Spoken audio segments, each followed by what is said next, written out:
السلام علیکم ورحمۃ اللہ وبرکاتہ۔ جی آپ لوگ کیسے ہیں؟ جی الحمدللہ میں تو بالکل ٹھیک ہوں، اور ویلکم ہے آپ سبھی لوگوں کا ہمارے چینل پر۔ جیسے کہ آپ ہمارے چینل پر نئے آئے ہیں تو ہمارے چینل کو لائک کریں، سبسکرائب کریں، شیئر کریں۔ چلیے آج ہم آپ کو سناتے ہیں، فضائل سناتے ہیں حضرت امام زین العابدین کے۔ حضرت امام زین العابدین علیہ السلام کے آپ کو فضائل سناتے ہیں، اور یہ بڑے ہیں اس لیے ہم اس کو کچھ پارٹیشن میں کریں گے، تو تھوڑے تھوڑے حصے کر کے سنائیں گے۔ ہم آپ کو کم سے کم 3 یا 4 حصوں میں سنائیں گے، تو آپ چاروں ویلاگ سے ضرور دیکھیے گا اس کے۔ تو آج ہم تھوڑا سا سنا رہے ہیں، آپ کو اسٹارٹنگ سنا رہے ہیں، ٹھیک ہے؟ چلیے۔ شہید ظلم کے قصے سنائے جاتے ہیں، شہید ظلم کے قصے سنائے جاتے ہیں، یہ بے سبب نہیں آنسو بہائے جاتے ہیں۔ بھلا نہ دے کہیں دنیا یہ سجدہ آخر، درے حسین پہ یوں سر جھکائے جاتے ہیں۔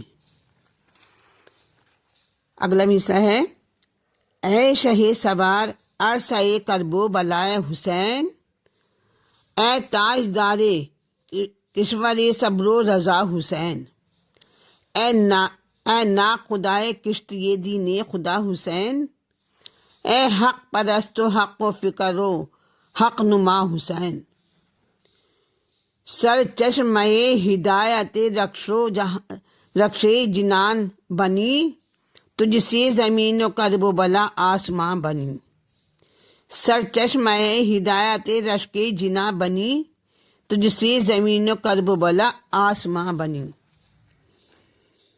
تو سنیے گا، اللہ کے ذکر سے مطمئن ہو جاتے ہیں ہم لوگ۔ جب اللہ کا ذکر کرتے ہیں تو ہمارا دل جو ہوتا ہے وہ مطمئن ہو جاتا ہے، اور اگر پریشانی ہو یا حالات کو سکون نہیں ہو، ہمارے حالات ہمارا سکون چھین لیں، تو اللہ کے ذکر میں مشغول ہو جاؤ۔ بس ذکر خدا سے دل کو چین آتا ہے، اور مصیبت ایک حد تک انسان بھول جاتا ہے۔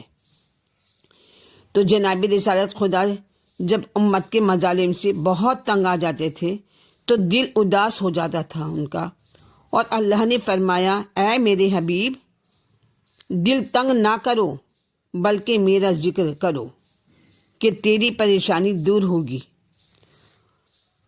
اب میں جناب زین العابدین علیہ السلام کے تھوڑے سے جو مظالم ان کے اوپر پڑے ہیں وہ بتا دیں، پھر ان کی فضیلت میں آپ کو بتاؤں گی، وہ شاید اگلے ویلاگ میں بتاؤں گی۔ تو جناب امام زین العابدین علیہ السلام پر بے حد و انتہا مظالم پڑے، اور آپ نے ایسا صبر فرمایا کہ جناب ابو ایوب کا صبر کم آنے لگا۔ آپ نے ایسا صبر فرمایا کہ جناب ایوب کا صبر کم نظر آنے لگا، اور قتل ہونے سے زیادہ وہ حالات مشکل تھے جناب امام زین العابدین کے، کہ جن پر امام نے صبر کیا۔ ماں بہنوں کی چادری چھینی، اشقیاء نے اس قدر پریشان کیا، لیکن امام نے بابا کی وصیت کو یاد رکھا، اور مولا نے آخری رخصت کے وقت فرمایا تھا، بیٹا سجاد، تو میرا فرزند اکبر ہے، تجھے جہاد اکبر کرنا ہوگا۔ بیٹا مصائب اٹھانا، مگر نانے کی امت کے لیے بد دعا نہ کرنا۔ اور آپ امام وقت تھے، ہر طاقت آپ کے ساتھ تھی، لیکن منہ سے نکلا ہوا آپ امام وقت تھے، ہر طاقت آپ کے ساتھ، اور منہ سے نکلا ہوا ہر حرف قابل قبول تھا، مگر بڑا صبر کیا۔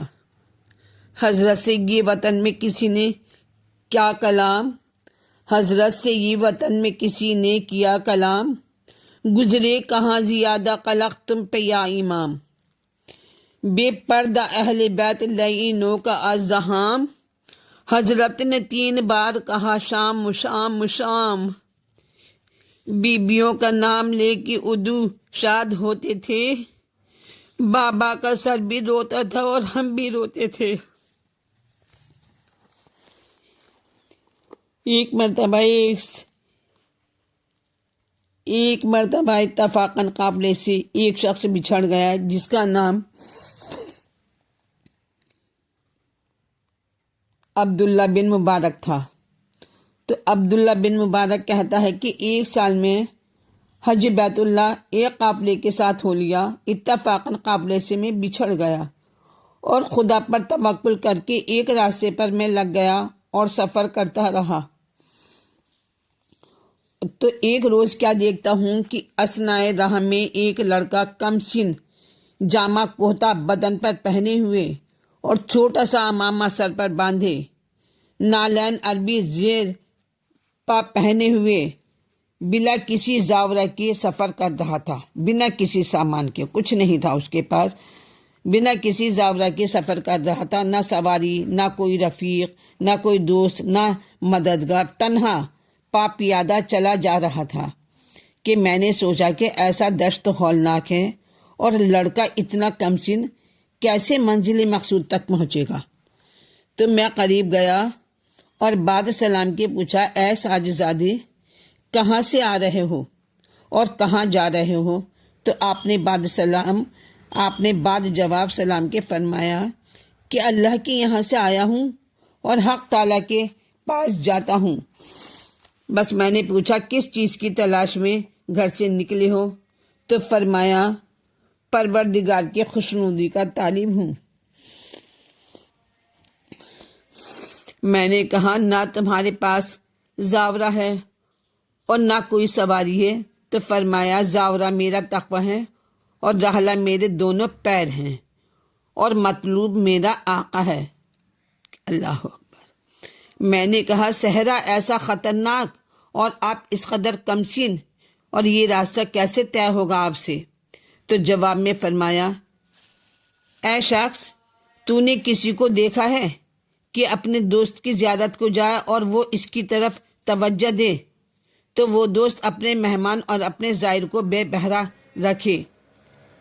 بس میں اس کلام سے اس درجہ متعجب ہوا اور دل میں کہنے لگا کہ زہد ہے، کیا زہد ہے اور کیا تقویٰ ہے۔ توکل کے یہی معنی ہیں کہ میں نے التماس کیا کہ مجھے اپنے نام و نسب سے تو آگاہ فرما دے۔ تو جواب میں فرمایا، محنت زدگان کا حال پوچھ کر کیا کریں گے؟ جب میں نے بہت اصرار کیا تو فرمایا، میرا حال کیا پوچھتا ہے کہ میں اس خاندان سے ہوں جس پر ہمیشہ ظلم و ستم ہوتے رہے، اور میں ان لوگوں میں سے ہوں جو اپنے وطن سے نکالے گئے، اور میں اس گروہ سے ہوں جو دشمنوں کے ہاتھوں ہمیشہ دل تنگ رہا۔ اب میں نے کہا، مولا، مجھے تو معلوم نہ ہو سکا کہ آپ کون ہیں، صاف صاف ارشاد فرمائیں۔ تو کہا، اے مرد آگاہ ہو کہ میں وہ ہوں جو شخص میری طرف توجہ کرے گا اس کو آب کوثر سے سیراب کروں گا، اور جو مجھ تک وہاں پہنچے گا اس کو میں ممتاز کروں گا، اور کوئی شخص میرے وسیلے کے بغیر نجات نہیں پائے گا، اور میری محبت مودت جس کا توشہ ہوگا ہرگز وہ بے بہرا اور بے نصیب نہ ہوگا۔ جو مجھ سے محبت کرے گا وہ بے نصیب نہ ہوگا، اور جس نے مجھے مسرور کیا میں نے بھی اس کو خوش کیا، اور جس نے میرے ساتھ بدی کری تو بے شک وہ اس کا خود عذاب گاہ ہے۔ جس نے میرے حق کو غضب کیا اور روز قیامت محکمہ جزا میری اور اس کی وعدہ گاہ ہے، یہ کہہ کر نظروں سے غائب ہو گئے، اور میں افسوس کرتا رہا۔ اس ساج زادے کا حال مجھ پر ظاہر نہ ہو سکا۔